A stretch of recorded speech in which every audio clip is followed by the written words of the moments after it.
Welcome back to the Present Fathers podcast. This is part 2 of my personal story. If you have not seen part 1, check out the description. The link is below. You need to go watch part 1 so that you understand what you're about to hear in part 2. In this section of my story, we're going to go through the process to healing, both personally and in my marriage, and a lot of the lessons learned that you can take from this and apply into your own life. If you haven't watched part 1, you're not really going to understand the context for what I'm about to talk about in this section. So go watch that one if you haven't already, or listen to it.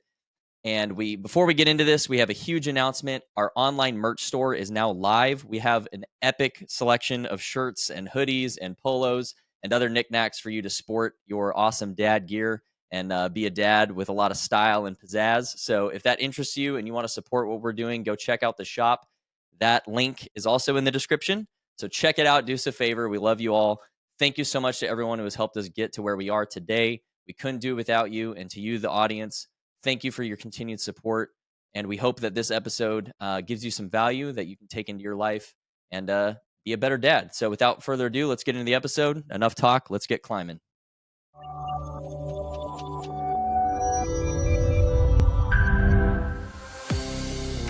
Welcome to the Present Fathers podcast. This is the show that focuses on climbing the mountain of fatherhood together. We believe that dads matter. That's why this show is for you.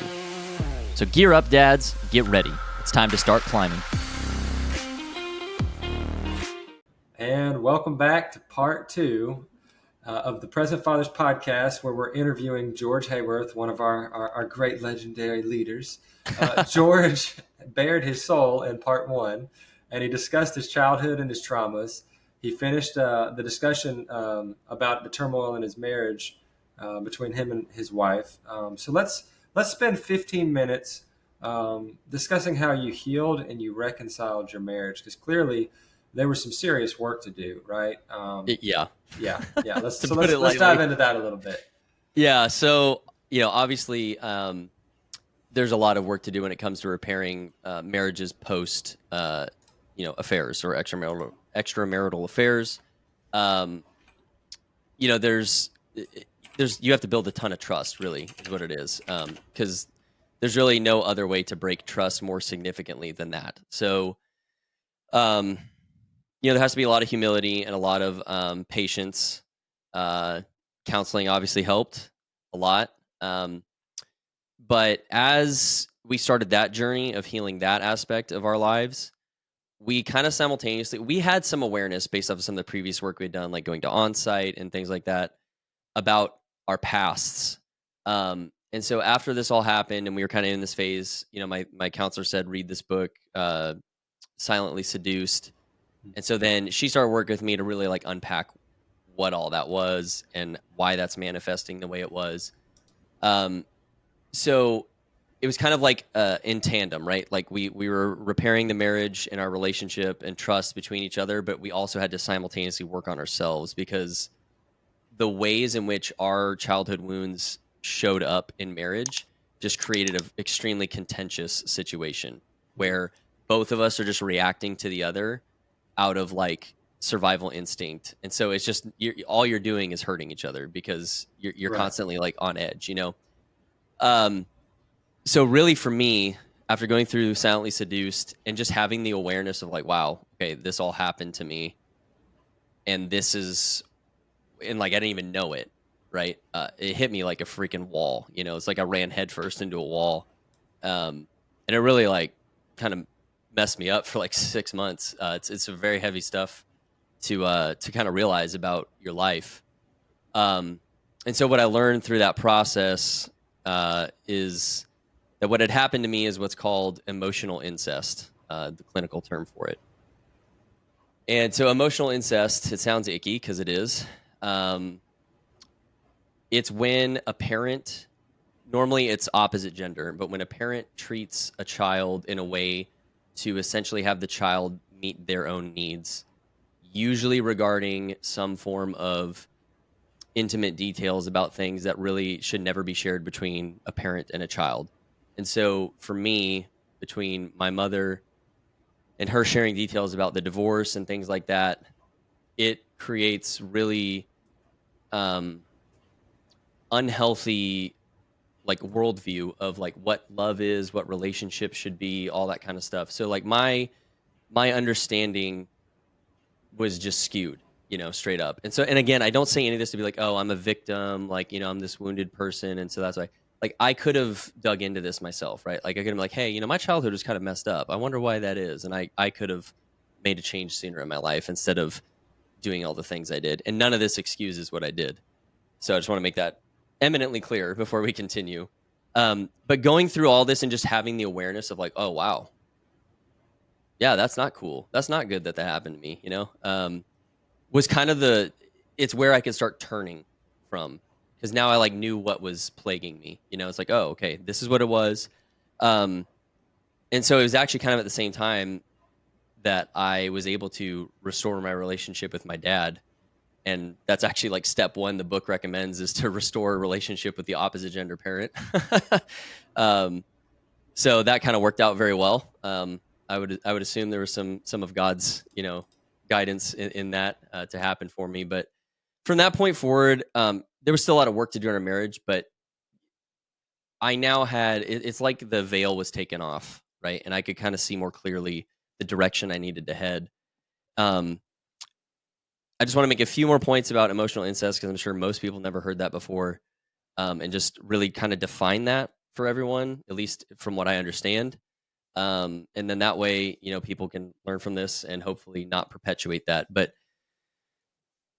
any situation where you're kind of saying things like, oh, because you're more mature than the other kids, I'm going to say this to you, or, well, your father won't do this with me, or anything around those lines where you're kind of, it'll be our little secret, that kind of stuff, that's emotional incest, because the child doesn't understand boundaries, right? They're your parents. And so when you start conflating that interaction with your child, you're setting them up to fail in future relationships. And they also won't be able to hold their own boundaries because you kind of took them from them. So that's usually the typical outcomes. So to state how serious this really is, I've also read another book called Healing the Wounded Heart, also by a psychologist. I don't want to misquote their title, but a doctor who spent their life, in this field. And he actually doesn't even separate the difference between what happens to the brain in terms of like traumatic response between actual rape and emotional incest. So from a clinical point of view, it's a pretty damaging thing to occur. So that had happened to me through the whole divorce stuff and kind of being kind of made aware of information I probably never should have known. And so again, like, perspective is a healthy thing. For all the things I could have had to deal with, it's really not like that terrible, right? Like, I still had 3 square meals a day, and like there's a lot of goodness in my life still. And yeah, I gotta quote David Waldie, right? Like, he talked about all his hardships and how he can look back on them with gratefulness. And that really resonated with me, because I am grateful for my childhood and for all, and because now I know so much more because I had to work through this. I've learned so much about many different aspects about like emotional intelligence and things that I can help a lot of other people now through my experience. And I certainly will not perpetuate that trend with my own children. So, as painful as it was, I am grateful for the experience, because I've had to learn a lot through the process. And I think it's not just made me a better man, but I believe I can kind of pay it forward throughout the rest of my life. So, yeah. That makes sense. So, George, let's define terms and make sure I understand kind of the difference between codependence and emotional incest. Let's say, for example, you have a teenage child and you just had a fight with your wife. You have to explain to that child that you were angry with each other and that you had a fight. So how do you do that in a healthy way that doesn't share too much information, but that you're also not trying to hide information from your kids? That's a tough line, right? Yeah. Yeah, definitely in that scenario. I mean, you just keep it to the basics, right? Hey, and generally you both should do it together, right? Reconcile, and then say both of you apologize together to your child, especially if they're teenage. They're not an idiot. They knew you were fighting. Yeah. But both of you go to your child and say, hey, little Timmy or whatever their name is, mommy, daddy are very sorry that we fought in that way in front of you. We know we made you scared. We've made amends to each other, and we hope that you can also forgive us for you just keep it to basics. Answer questions as best you can, but if they ask something that's like shouldn't really have an answer to, it's like, that's not really appropriate for us to tell you that.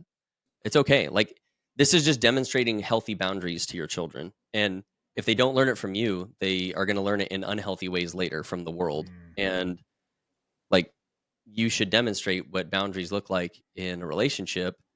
And there are lines you just shouldn't cross with your kids. And that would be one of them right there, Dustin, in that example. So to play like the other end of it, where it would be bordering on emotional incest, would be like, let's say it's a son, teenage son, and the mother only like pulls the son aside and like, we were fighting about, and then sharing all the details about what you were fighting about, talking about how, his dad isn't the one, not loving her appropriately enough, and she just needs him to understand that she's really hurt right now and she could use a hug and stuff like that. You see the difference in connotation and just how creepy it starts to get. And so the thing too is like most this can go both ways. It can be dads to daughters and mothers to sons. It's not just one way. But I don't think people do it because they're actually trying to abuse their kids. I think they're in a lot of pain themselves, and they didn't know the tools to how to actually properly put that in its place. And so, the child, it just happens to be there to fill that need. And I think that's how it happens. And so it's kind of like collateral damage from not dealing with your own stuff earlier in your life. That's just my thoughts on the matter. Please don't quote me as like a clinical definition of how that happens, but it's shared suffering. I mean, that's it. Yeah. When you're suffering at a certain degree and you emotionally don't regulate yourself and you don't take care of those emotions, you don't hit them head on, you're going to share them with other people, because that's the other way of releasing the valve, right? So it's unfortunate. Yeah. But do you think that ever changes with age? Is it ever appropriate to start having those conversations with your adult children, or does that boundary kind of stay forever? My 2 cents is I would err on the side of just not even towing the line on that boundary. Yeah. So like, when my daughter grows up and she gets married and that kind of stuff, I just think there's certain conversations that aren't meant for me to have with my daughter. right. I would say maybe the closest. I think it's a little bit different. Maybe like, hey, mom, like, okay, let's just be honest. Like, maybe she has questions about sexual relations with her future husband or whatever, right?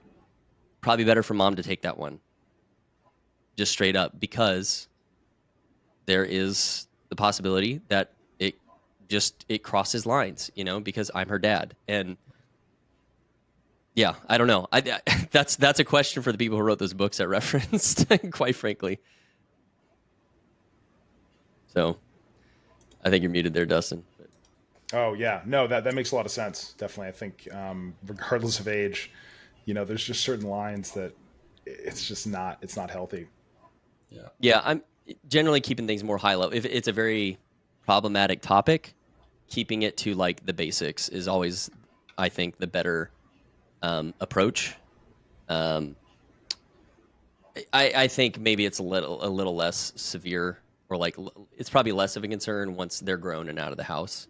Yeah. But while you're living in the same home and they're still in their formative years, I mean, they haven't really had the chance yet to like form their own boundaries and understanding of how interactions and relationships should really work. So if you kind of co-opt that, you kind of get them stuck where they are in that moment, even as they age. Right. And a lot of people have a tendency when they're trying to explain something, especially when it deals with suffering and trauma, they just shoot from the hip. Mm-hmm. If you're going to explain something that's tough to your children to teach them a lesson, in my experience and all the books I've read on it, you're supposed to use analogies and place it on somebody else instead of yourself directly, because then, it's a shared experience, but with boundaries, right? So I think just a lot of people don't realize that they just verbal vomit whatever they want, and unfortunately it affects people. Yeah, that's a really good point. So like in the example we used, Dustin, the fight happens and then trying to make amends. Like, create the space. Let some steam cool in the very moment. Like, hey, we're really sorry, Tim. We'll talk about this in a little bit. Let's all cool off. Something like that.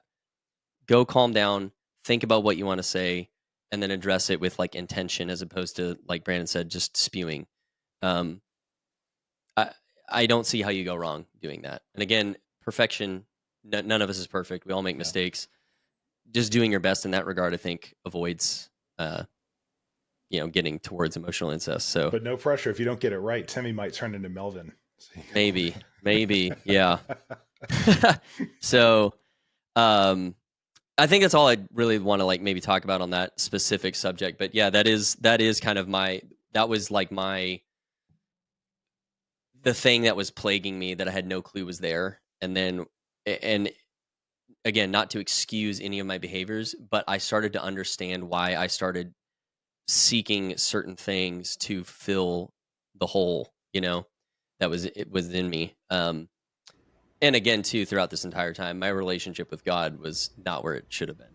And if I would have been pursuing him aggressively and like I should, I don't think any of the things that I've been sharing would have occurred, So there's that too. Don't forget the spiritual element of all of this as well. But the interesting thing for me was after going through this, like on a personal level, and throughout this time as we're working on a marriage and trying to restore things, I went to a place called Mighty Oaks.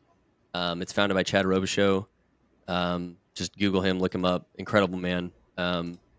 And the program there it's for veterans and first responders. And everyone who runs the program, they've gone through it themselves, and they're all a veteran or first responder also. Most of them are like former Spec Ops guys too. So like when you have a Navy SEAL or a Green Beret telling you like, that's a BS excuse, bro, you're not treating your wife correctly. You're like, okay, all right. Yeah, maybe I should humble myself a little bit. So they do a lot more than just like tell you you're wrong. But it was a incredible experience that also kind of like helped accelerate the healing process for me, because it was I knew a lot of the things they taught. I learned some new things too, but it was also seeing the shared experience of all these other guys who had been through similar or a lot worse things than me, in many cases a whole lot worse. But just seeing everyone kind of like let their guard down and be real with each other about it really helped me a lot to kind of move forward from the past. And Whitney also went to the women's program afterwards too. So I think we've for all the things we've gone through, we've also had a lot of amazing people step in through both of our journeys and really be a lifeline for us. And certain organizations on site and Mighty Oaks were pivotal for us to survive, really. And as I learned more about myself and my problems, I also learned to have awareness of like, oh, my wife has similar problems too. Like she had things happen in her childhood, and I gained empathy and compassion for those. And so the more and more that like I grew my compassion muscle, the better I got at maintaining frame and staying calm in moments that used to be very heated. And so, the last several years, there's obviously been difficulty in them, but the intensity to which we had fights or any of that kind of thing just gradually kept lowering, right? It got less severe. Like if we had a bad fight, it used to be like a month-long thing, right? Like, oh, we're going to have the cold shoulder game and all that kind of stuff. Nowadays, like if we have a bad fight, it's like maybe the same day we're already over it, like we've just gotten better about giving grace and forgiveness through all of our learning and healing. And I'll close with like where we are today, like right now in the moment. We've not stopped doing any of this work. We kept going to counseling. We keep diving into these things that we've gone through. And for me, the real transformational thing was the knowledge of all this work, right, over the past, let's say 6 years. But in the last year specifically, I really took ownership of I'm not following Christ like I should. I believe him. I'm a Christian, but I'm kind of just talking the talk. And so, I went through John Michael's program, the Family Captain. That was extremely helpful for me to renew my mind on what God says I should do and how I should treat my wife. And so coupling the knowledge that I've learned through counseling and therapy with what the Bible says and putting it together and then pursuing him with everything that I am, that's made the difference. And just in the past month, we have had significant restoration in our marriage and just all of our interaction. Like I see her now, I think as close to how like God intends a husband to see their wife, like through his eyes, because every day I wake up and I do my morning routine. I read my creed, which is, what God says about me, the type of man I want to be, how I'm going to interact with my family. I journal, I read the Bible, I pray for my wife, I pray for my daughter, I pray for me, for God to get me through the day well. And so I spend, 30 minutes every morning doing these things. And I found that I'm able then to make space for like maybe my wife is frustrated or she's tired or something, but instead of me reacting, if she has an off moment and starting a fight, I'm able to just recognize it for what it is and give grace and compassion. And so you heard all this pain in part one, right? But I'm here to tell you, like, there's still work to be done, right? There's always growth. But man, I feel like God has given us a humongous gift where we just had our 10-year anniversary, and this has happened like right after all this restoration. And so I kind of feel like this next 10 years, like we're going into a new season. We've turned a corner. And I just have absolute confidence now that something will happen, life will happen. Maybe we have something happen to us or we get mad at each other or whatever, but like I have 100% confidence now that it's not going to be problematic, right? It'll just be a bump in the road, and we'll cling to each other and to God and move past it. And so for really the first time in my life and marriage, I can say that with absolute confidence and not feel like I'm putting on an act. So um, I guess the only thing I'll say is that when you, like Nick Freitas said, when you love Christ first and with everything that you are, then you'll be able to love your wife properly. Yeah, and there's something to be said towards that golden rule that the Bible clearly states, which is, Yeah. when you're pursuing Christ, you're perfecting the way that you love yourself and others.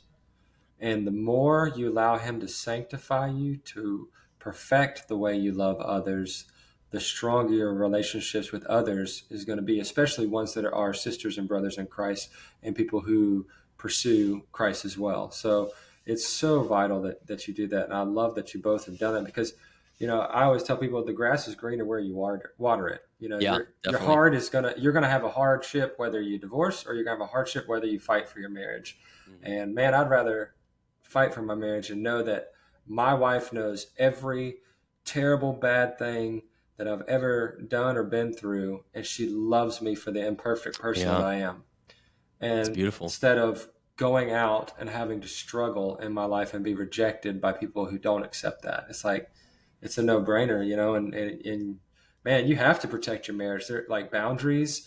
There are so many different ways to protect your marriage, but like you were saying with that book, you were tempted because you wanted desire, you wanted acceptance, you wanted love, you wanted to be acknowledged for the things that you've gone through. And I think that you and your wife have worked so hard that you've finally got to that point where you both have accepted each other and acknowledged each other. And man, it's such a freeing thing to It is. to know she knows the bad parts and still loves you the same. Like, Yeah. Man, that kind of grace and love is what you aim for in every marriage, in my opinion. And I'm so glad. It was about a month ago. She had gone to like a solo session with our counselor, and she had made a breakthrough kind of in her story and understanding herself. And so when she came home, she was explaining to me, and we just shared this incredible moment where, she's sharing these things, and I was able to kind of see through to the heart of them and ask some questions, and kind of keeping it, I'll just like role play a little bit, like vague, but oh, so is this why you do X, Y, and Z? Yes, and then I was just so overcome with compassion and empathy for her, and we just like embraced and held each other, and in that moment, I felt like 10,000 pounds just fell off of both of us. Like all these walls that we've been building up between us, they just came crumbling down. And it's so hard to put into words because it's like 10 years worth of, like, you kind of know it's there, right? Like even when things were quote good, like you could kind of just tell there's still this distance between us, right? Like we don't really forgive each other. We don't really trust each other. And that all just like shattered, like they all just went away. And again, we're not perfect. Like we're going to mess up. Like I'm going to mess up as a husband probably tomorrow, like it's not like everything's solved, but I feel like we can both breathe again. Yeah. And it's beautiful, man. I'm just like so excited for what the future holds for us now because, man, I don't even know how to describe it, but God is good, and He will bring restoration if you seek Him. Amen. Of that, I am convinced. So we've talked about the past, we've talked about the present, and we've mentioned the future. What are some specific plans that you have for your future, both with your wife and your kid? So I really want to I was born in Europe. I was fortunate enough to go back when I was teenage. I forget what year specifically, maybe 17. I really want to take them to see some of the history, right? America is a relatively young country. We don't have stuff built from the 800s, castles and stuff. So I really want to go to Europe and take them there. That'd be an amazing family trip. That's kind of like a bucket list thing. We've looked at several options, and that's something I want to like save money towards and just definitely make happen. Little less grandiose. I just in the day to day, I want people to look at our marriage and go, "That's different." And like, how'd you guys get through all that? I want people to be confused by like hearing this story and then seeing us and thinking like, how could they possibly recover from that? And then being able to just turn back to them and say like, God's love, man. Like there's literally nothing else that can bring this restoration. There's no earthly reason we should forgive each other, that's why it's called grace. So that's what I want for our marriage. And then with my daughter, man, she's already 8. So you got 10 years left. I have a vision obviously for how I want to raise her and stuff, but I want to make sure that I can put myself in a position to be there for all the things that really matter. Her first big game or whatever, like all those things that she's going to experience, whatever she gets into activities wise and that kind of stuff. Like, I just want to be able to be in a position where she knows that dad will always be in her corner. And, I don't really care what it could be, playing checkers, but if she's like a checker champion or whatever, then I'm going to be there cheering her on, So hopefully that answers your question well. But for me, those are the things that, like when I'm on my deathbed, I'll be proud if I can do those things. So for men and wives who don't have the time and the resources to go to something like a Mighty Oaks, what kind of other options, would you recommend for men who need healing in their marriage? Yeah. So we'll say Mighty Oaks. I mean, it's, it sounds like an incredible program. Yeah. So Mighty Oaks is actually free for the veteran or a service member or first responder. So if you know someone who's struggling, it's completely free for them. They can apply. I highly recommend it. I've recommended some people go. And even if you're active duty, like you can get permissive TDY to go to Mighty Oaks. They will work with your command to get you there. So when I say it's probably the best organization that's doing things for veterans and first responders, I mean that with all sincerity. Like, I don't think there's a program doing more actual work to actually heal them in their marriages than anything else that I know of. So to that point, it's free. So if you're not a veteran, you're not a first responder, therapy is expensive. For me, I've had to make that in the budget as something that I just can't budge on because we needed it. You can read books. So for me, it was it was free on Audible because I had a credit to get Silently Seduced. There's so much literature out there on these topics that you can at least start the process. And maybe at some point you need to get a professional involved, but if I would have been reading a lot of this stuff earlier on, I probably would have made some leaps in my head myself. So I don't discount reading. And then there's in your local area, there's probably a men's group or something, or a church group. Um, maybe things like I don't know what specifically you're referring to, but there's always like things like, AA or the different versions of that, Celebrate Recovery. Like those things too Yeah. can be very healing because you're seeing other hurting people be honest. And when you lead with vulnerability like that, it just helps you kind of let down your own lies and start accepting the truth and embracing what you're responsible for and how to fix it. So those would be some low cost or free options I think that people could at least start the healing process. And I think as men, one of our specialties is denying that we have a problem. We'll watch football all day. Yep. It's the old meme or joke, men will build the Roman Empire instead of going to therapy, kind of thing. So the challenge is saying, I'm willing to confront that I have something that I need to work on, and I'm willing to put the time and the effort in to learn about it. Yeah, man. And to that point too, like, I think so many guys think like, oh, I got to be this tough, like warrior, like alpha. Bro, I've been watching like Sean Ryan recently. He's had so many dudes on there who are like Delta Force, special ops, like some of the hardest people who have ever walked the earth, And every single one of them is like, God saved me.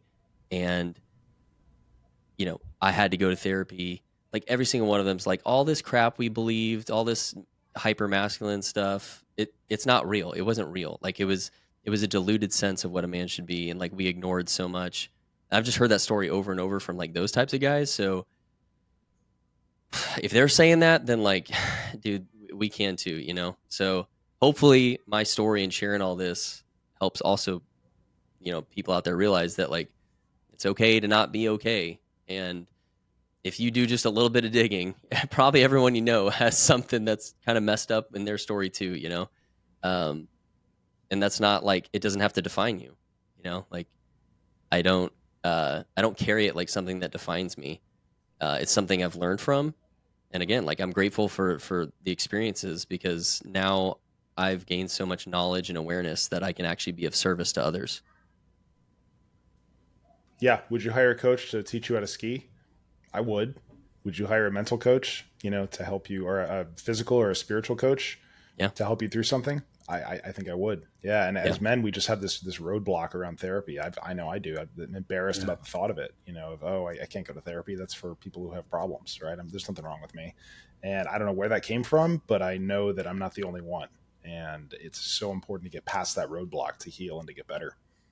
Yeah, I kind of viewed it like preventative maintenance checks and services that you do on your military vehicles in the Army, I like that. Every Monday, you're in the motor pool, popping the hood open, doing all the steps on every vehicle. You're kind of just doing that for your marriage, right? Things may be great. Good. Go. Talk about upcoming things that might be problematic. Build a plan together, Like we do that all the time. Like, oh, we're going to go to this event and she's stressed out about it and stuff. So like, how can we build a plan to go to it together and make sure that we have a good time and all that kind of stuff. Like you can pregame too, you don't have to, not everything has to be past problems. You can preempt them, which is like, that's the goal, right? Is to get to the point where you're looking ahead to like, oh, we can stop problems before they start. That's right. That's where I'm hoping, I think I'm at now. So I call it storing away for the winter. There you go. Nice. You got to prepare as a team. And the more prepared you are, the better you do when those situations arise. And I did want to circle back just to echo something I agreed with so vehemently, which was church is such a fantastic place to find trustworthy people to open up to and to heal yourself if you're not going to be able to afford a professional. And then there's also Christian counseling that is completely supported by other Christians. Like we have one here in town, and it is literally a licensed therapist who is Christian based, who will walk you through your traumas, who will help you heal. So there's a lot of free stuff out there. Me personally, I'm kind of a do-it-yourselfer. So for the past decade, I've read just hundreds of books and worked on myself. Sometimes catching people up are not to you slowly. comfortable. Yeah. And so catching up. But like you just you got to be comfortable with being uncomfortable, and you got to Yeah. take yourself head on. And like you said, it hurts to root out a part of you and kill it. Oh yeah. But it's so worth it because it makes room for something else to grow, and something that's healthy. You want healthy things to grow in your life, not unhealthy. And so you have to weed out the things that are growing unhealthy because they choke out the healthy things. And Yep. yeah, man, you come to a crossroads eventually where the unhealthy's just overwhelmed you so much that you're at either rock bottom or you're feeling like you got your wits end. And so yeah, don't let it get there. Yeah. That's my Yeah. recommendation. Like that's to your point too. Like, it doesn't have to be a counselor; it could be a coach or something. Something else. But Yeah. don't wait till your marriage is like on the brink of disaster. Right. Do it when things are Much good. harder to come back from that. Do it when they're good, because then you can like step on the gas. Like you Yeah. can pedal the metal, and you guys can level up like crazy. It's the same with your health. If you're pretty healthy, it's much Yeah. easier to stay healthy than it is to be on the verge of death and then to try to come back from the brink. Relationships are the same way. Yeah. Yeah, I think people are finally starting to kind of realize that. But yeah, Dustin, I agree. Like, counseling, what a dirty word, and I don't want to do that. That's not going to help. I just to echo, it was I think his name's Tom Satterley. He was a Delta Force guy, and he was the one. Like he was talking to like a lot of his buddies who were Delta guys and stuff, and they didn't want to go to counseling or whatever. Well, they haven't done what I've done. And he told them to shut up. It's like, yeah, they went to school for 10 years to learn how to help you. So maybe take a breather for a minute and listen, and you might learn something. And I was like, dang, that's a good point. Like, yeah, you learned how to like shoot things. They learned how to heal people. So listen, and there's bad people everywhere, right? Of course, not every therapist is going to be the world's greatest, but in general, I think coaches and therapists and things like that are an amazing resource. It certainly has been for me. And yeah, it's good to do it not just when you're in disaster, but you can build momentum when things are good. So yeah. Yeah, All no right, man well- is an island, and it's so essential that we have these relationships and these friendships. And sometimes it takes a big leap, to take a week and go build fellowship with other men or something to change our lives to not be so isolated. But I mean, your average American dad right now is isolated, emotionally alone, probably doesn't know how to get access to a church community or therapy or any of that. And I hope that that's something we can do is change, is just bring about these stories and tell people, hey, there are resources in your community. It's worth taking the time. I know you've got 4 hours because you watched that entire football game, skip the game this one Sunday and go work on yourself for a little bit, Yep. and then watch the game next week. I mean, that's or record it. Yeah, right. Yeah, exactly. We have so much more time than we say we do. That trap of busyness is such a lie, right? I mean, it really none of us is. are that busy, and so the time is there. You just have to find it. Yeah, you got to make it a priority. Okay, let's shift gears a little bit. I want to kind of get in some more lighthearted, personal, fun stuff, right? Sounds good. So, let's do it. What is one of the favorite things that you do as a dad, like that your kid just lights up when you do it? I do this thing at like bedtime. My daughter will ask me to do the sugar gun, and it's like I just like rapid fire kisses like a machine gun, and she'll like try and hide from me under the blanket and stuff. And so like we just do a bunch of like really goofy little things like that. I'm sure she'll grow out of all this very soon, unfortunately, but I try to not take myself too seriously. We need to show up differently in different roles, right? And like when you're at work, yeah, you need to be serious, be all that.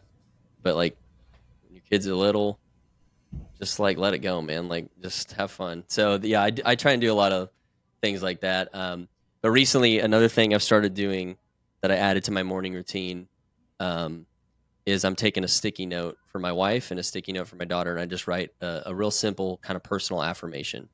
And I kind of just change it up every day, just something real quick, real easy. I love that. And so I put one on my wife's mirror, and I put one on my daughter's bedroom door. And I'd been doing it for a few days, and so I asked her, I was like, "Hey, did you see my notes?" And she immediately lit up, like it was Christmas morning, And she's like, yeah, I did. And she came up and gave me a hug. And then she, look, I'll show you. And she's been folding them up and saving them in her drawer, in her dresser. Man. And so I was like, yeah, okay, I'm going to keep doing that. So there's a free piece of advice for everyone too. That's like the easiest 10-second investment that paid massive dividends. But yeah, don't take yourself too seriously, and then be intentional about like little things like that just speak life into your wife and your daughter. It's funny because when she's older, her future husband is going to get a glimpse of the love that's going to be required. Yeah, the standard which you set, right? exactly. So. I should make a reel now. It's like writing my daughter notes every day so your dusty son can't impress her with a card on her birthday, something like that. But part of it too is just like it's our role as husband and father, right? Is to shower the women in our lives with truth, and your sons too. Like, I don't have a son, but if I had a son, I would tell him every day too, I'm proud of you, son. Like, even when you mess up, like the fact that you're just working hard, I'm super proud of you, and I always will be. Like, stuff like that, you need to say that. You need to write it down. You need to do it, because they're looking to you first and foremost for like their security blanket in the world, And if you start their day every day like that, you're kind of shielding them before the world even has a chance to get to them. So it's something I started doing recently, and I definitely am going to continue to do it because it's just a very easy way that I can make a personal like truth bomb, for them, like that just protects them. Are there any special Hayworth holiday traditions for Christmas or Thanksgiving that you're looking forward to? Well, this year we're going to be in Cancun for Thanksgiving, so that's a little weird. I've never done that before, but not complaining. Traditions. We really don't we don't have any like massive traditions that we do. We kind of do like a dirty Santa thing, like the gag gift game. We'll do that pretty much every year. Mostly we just get together as family and just enjoy the time, So no, I don't have any like massive traditions. I just really look forward to, like, my daughter loves decorating the Christmas tree. She's already asked us. We put it up because we're going to be gone. So we put up the tree, but it's like we haven't decorated yet. And pretty much every day she's asked, like, can we decorate? Can we decorate? So that's always fun.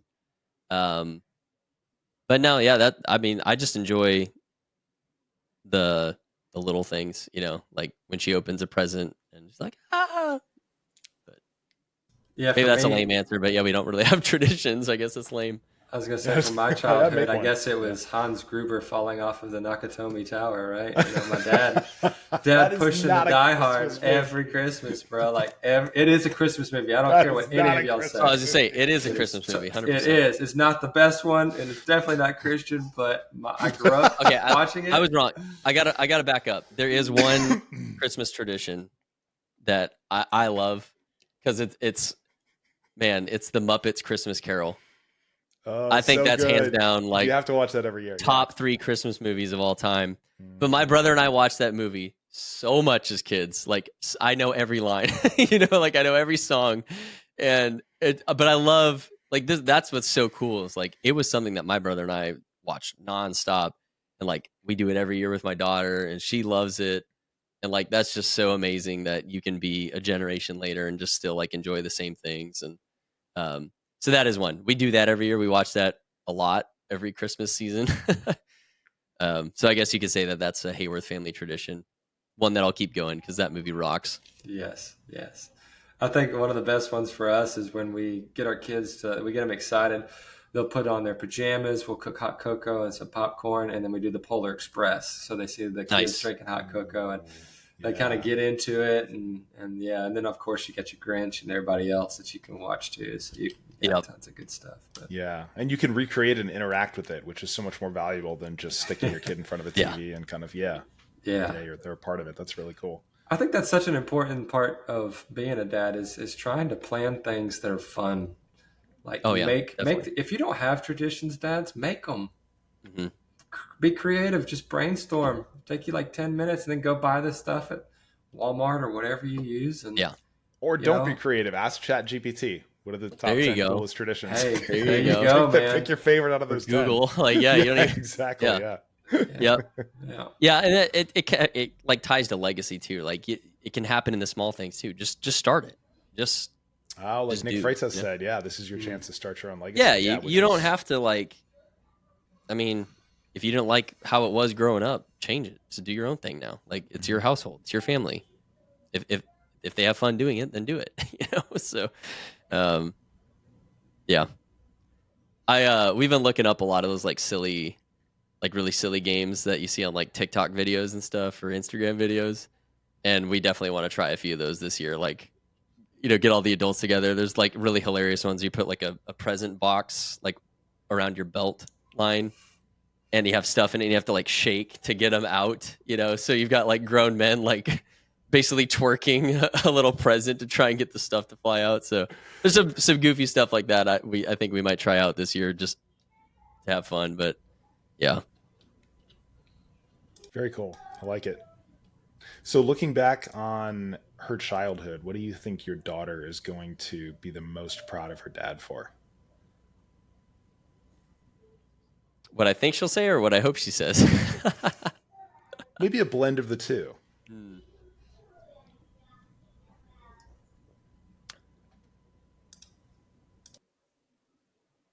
It's kind of hard to project your 8-year-old to be like fully grown and what they would say. What she'd be most proud about? Dang.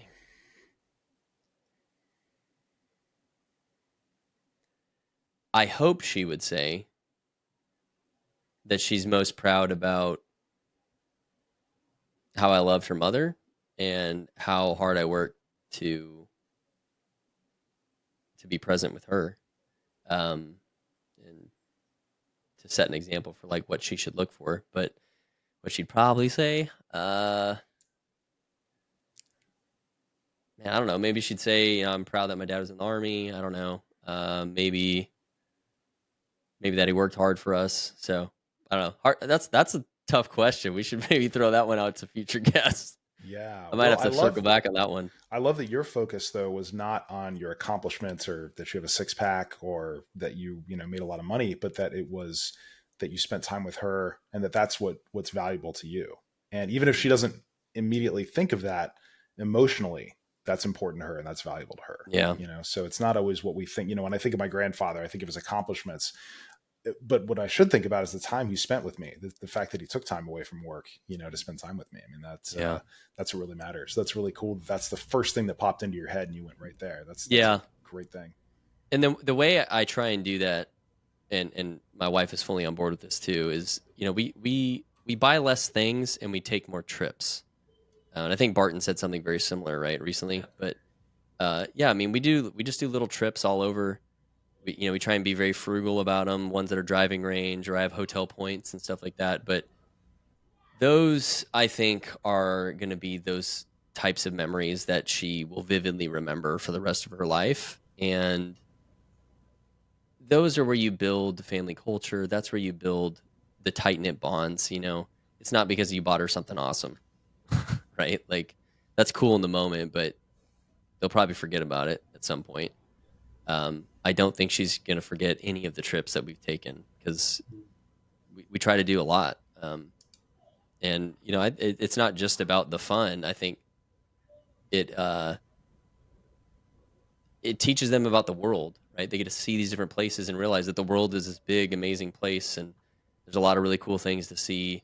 And it creates like a healthy desire for adventure and exploration. And I think those are vitally important for both boys and girls. So, that's why I kind of went to I hope she'll say something to the fact that I'm really proud about how much he loved us and things to that nature, because that's one of the ways we try to really demonstrate that is through consistent family trips. They're not all big to Cancun, they're like a lot of little ones, we're just a couple hours away or something. And it builds curiosity and excitement to see the world, which is so important. I mean, I think going forward, whether you get an A or a B on your physics test is probably not as important as if you're curious about the world, because the world's changing so much that her willingness to explore new things will be what makes her happy and successful, and not necessarily that she studied the hardest and got the best grades. Yep. All right, I got a tough one for you. Keep them coming. What does the word legacy mean to you?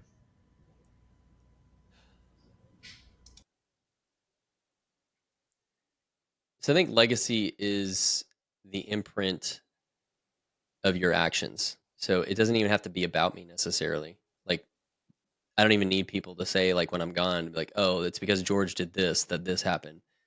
But the actual impact that it makes, I think that's real legacy.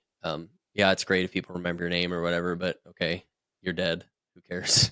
Like, you won't be here, but your kids will be here. The people that you interacted with will be here. So I think genuine legacy and the type of legacy we should fight to build is that one where you know the ripple effects of your efforts actually made a difference.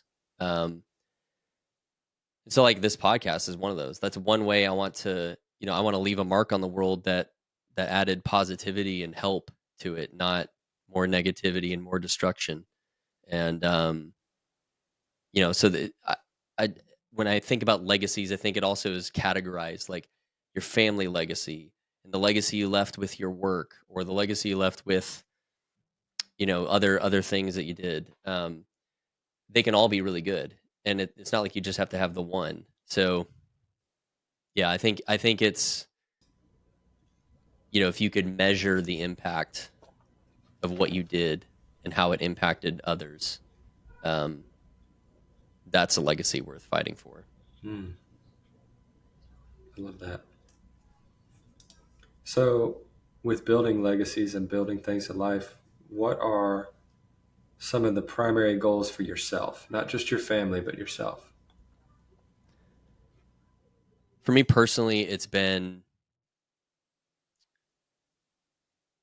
like seeking out my weak points and exposing them and improving them. And this last year, this last year's been one of just massive growth for me. Through doing like Family Captain, I'm in Apogee now. Working with all these guys who have doing the podcast, like listening to all these men who have just accomplished great things or have so much wisdom. And I just have a hunger for being a little bit better every day. And so, yeah, I mean, I'll just keep it simple. That's really it. Is just exposing those weak points or the areas that I don't have good awareness in, having others around me to point them out for me so that I'm not lacking as a father, as a husband, as a professional, so that, like I can build a legacy that matters, not to please me, but to actually make a difference so that my efforts are not in vain. The constant improvement is so essential. It's so satisfying too. It's the same reason that so many of us play video games and love to level up, is because it's more satisfying when you do it to yourself, of course, but that's an essential thing that all men need is to. There you go. You walked right into that one. I did. Yeah. But it is exactly. So George, what makes you a great friend, and specifically a great friend to other fathers? I know you have some special things to give to your friends. I know I've learned a lot from you. What do you see as your special gift that you can give to other men and other fathers? I think it's that intensity I talked about in part one. My wife was saying this. She's like, most people don't come by discipline like you do. Like, you just kind of have it. That's not normal for pretty much everyone. And I was like, that's a good point. And I think that kind of came from the way I was raised and the intensity. I've learned, how to temper that, of course. But I think, I'd love to hear back your response based on what I'm saying from how you know me. But I think that's something I bring to the table that is a little bit unique. And I think people know, like my close friends, like you guys know, my delivery may not be the greatest always, but at the end of the day, like I just want you to succeed. And like, I just want you to be better. And I'll say the hard things to do that. And because I believe that if I didn't, I would just be enabling you to continue to suffer, and I don't want that for you. So I think that's how I'd answer that. What do you think? As my close friends who work with me frequently, I'd love to hear the counter to what I said. And I think it's the hair. It's just so spiky. The hair. It's a little. I'm getting it cut tomorrow. It's way too long right now. I think you nailed it. I don't like to have those hard conversations. I like to keep it easy and smooth things over, and that's just not always what men need. We need honesty, and we need someone who's willing to say the part out loud that needs to be said. And in a group of 10 men, where 9 are willing to gloss over something that everyone can see, you're the one who's willing to jump in there and say, I know you all see this. This is a problem. Let's fix it. And I love you for that. That is such an important thing that everyone needs. And so many men are not willing to do that because it's uncomfortable and because we've been taught that that's toxic, right? And you are my most toxic friend, and I love you for that. Yes. Well, so it's funny you say that though, because I'm an Enneagram type 8. So if you don't know what the Enneagram thing is, it's not the be all end all, but it's an interesting personality test. Man, it freaking nailed me when I did the test and got the results. I was like, oh man, this thing like poured into my soul and saw everything, But a type 8 is the protective challenger, assertive, self-confident, intense, big-hearted, and confrontational. So I was like, oh man, nailed me. But I think you guys were type 7s, right? 3 to 4 and a 7. Yeah. Okay. Yep. But yeah, I have the same personality type. It's good that I have you guys to balance my type 8-ness. Yeah. Because I can be a bull in a china shop. Well, yeah, no, a room full of 10 of you would be a bomb. It'd be unbearable. Yeah. Well, we're supposed to have diversity. Ethnicity and diversity are holy. I mean, the Bible speaks of it. It says that it's good to have that diversity and that ethnicity difference because we learn from each other. And the one thing I can say, just on my part, is that, I am a perfectionist. I am a person who will study something in principle to the point that I master it in my mind, but I don't master it in application. And one of your strong suits is you know it, but you don't have to know it intimately and perfectly to act on it. And so one of the things that you've encouraged me through is you've modeled how to just act and learn as you're acting. Yeah. And I think experience has always been my greatest teacher, but I've been so blinded with this perfectionist attitude that I'm trying to learn without the experience. I'm trying to learn into my mind. And I just need to act sometimes. I just need to do what I'm supposed to do. And so you push me to do that. And then, of course, your discipline is next level, so it helps. So. I don't know if it's just the way I was raised or if the Army beat it into me or a combination of both. But it's funny. It's interesting you say that about just like taking action, because the third step of troop leading procedures is to make a necessary movement. So there's still multiple steps beyond that. And, that was definitely something that was taught through the military to me. But part of that too is to not rely on you. Like, that's another thing I learned very quickly was you don't have to be the best soldier. You don't have to be the smartest guy in the room. You know why? Because you've got that guy who is, and that guy who is, and that guy. Like, that guy's the most lethal dude in the platoon. So make him lethal, and you just direct things. And so you can do the same thing with fatherhood. You don't have to be perfect. You don't have to know all the things, but surround yourself with a bunch of other dudes who know more than you, and they'll teach you and rub off on you, and then just do your best every day, like take action. So yeah, well, I appreciate your guys' kind words about me. I know at times I can be a lot to handle and a lot to deal with, but I love you guys for bearing with me. It's why they make sleep tape. Don't worry, man. What? It's why they make sleep tape. Yeah. Yep. So I guess if you guys have any final questions, we can let them rip now. I think we're good. I'm good. Dustin, how about you, man? You got anything you want to throw? I just want to really appreciate you coming on the cast, George, and being our guest today. Hi, guys. Thank you so much, man. This is so cool. Like, can I do this all the time? No, seriously, though, I guys, you just like, thanks for guiding through this. This is heavy stuff.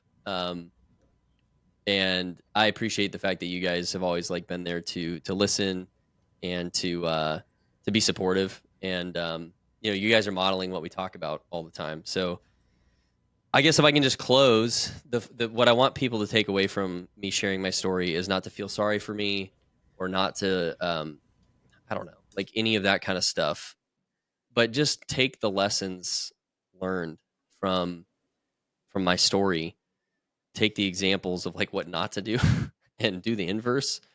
And,